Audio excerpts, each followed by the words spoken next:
कराची में सर्दी की शिद्दत के साथ ही गैस का बहरान भी संगीन सूरत इख्तियार कर गया है। शहर के मुख्तलिफ इलाकों में कम प्रेशर और तवील बंदिश ने शहरियों को शदीद मुश्किलात में मुब्तला कर दिया है। सुबह शाम के औकात में गैस न होने के बायस घरों में चूल्हे ठंडे पड़े हैं। इसी बारे में मज़ीद तफसीलात जानेंगे दुआ गफ्फार से। दुआ बताइएगा।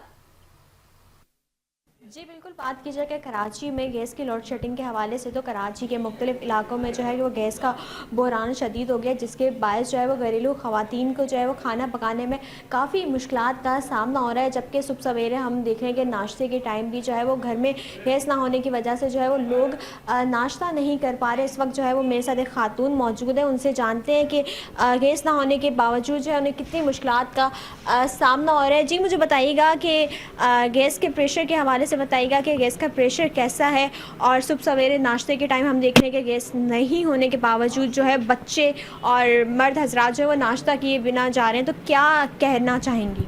सबसे पहले तो मैं आपका शुक्रिया अदा करूंगी, आपके चैनल का भी, कि जिन्होंने इस आवाज़ को जो है आगे तक पहुंचाने के लिए हमारे पास आए हैं।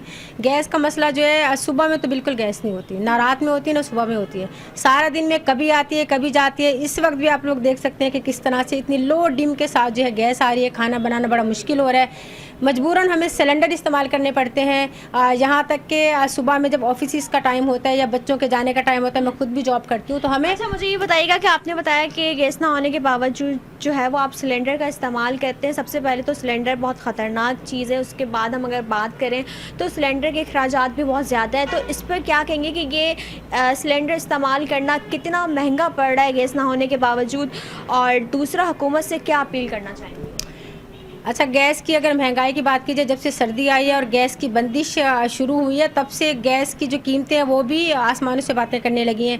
जो गैस 250 रुपये किलो मिल रही थी, अब 350 रुपये किलो मिल रही है। तो जाहिर सी बात, ये तो हमारा खर्चा बढ़ता जा रहा है। और दूसरी हुकूमत से भी यही अपील है कि इस मसले को हल करें, ताकि बेचारे लोग जो रोज़ी रोटी करने वाले लोग हैं वो बड़ी मुश्किल से गुजारा कर रहे हैं। होटलों से लेकर कहाँ से खाएँ, कैसे वो अफोर्ड कर सकते हैं। तो मेरी यही अपील है हुकूमत से, गवर्नमेंट से, सिंध गवर्नमेंट से भी और मेयर कराची से भी, कि इस गैस के मसले को देखें, बताते खुद इस मसले को हल करें, ताकि आवाम जो है वो इस मुश्किलात से जो है निकल सके। अच्छा, आपने देखा कि घरेलू ख़वातीन की जानिब से ये बोला जा रहा है कि खाना पकाने में काफ़ी मुश्किलात का सामना हो रहा है। वहीं अगर मेरे कैमरामैन फैसल आपको दिखा सकें तो इस वक्त जो है वो खाना बनाने का टाइम है, लेकिन इस वक्त जो है वो गैस होने के बावजूद भी जो है इसमें प्रेशर बिल्कुल भी नहीं, जिसके बायस जो है खाना बनाने में काफ़ी मुश्किलात का सामना है। लोगों का यही मुतालबा है कि इसके ऊपर जो है वो एक्शन लिया जाए, ताकि सर्दी के मौसम में भी जो है वो गैस सही तरह से फराहम की जाए। जी।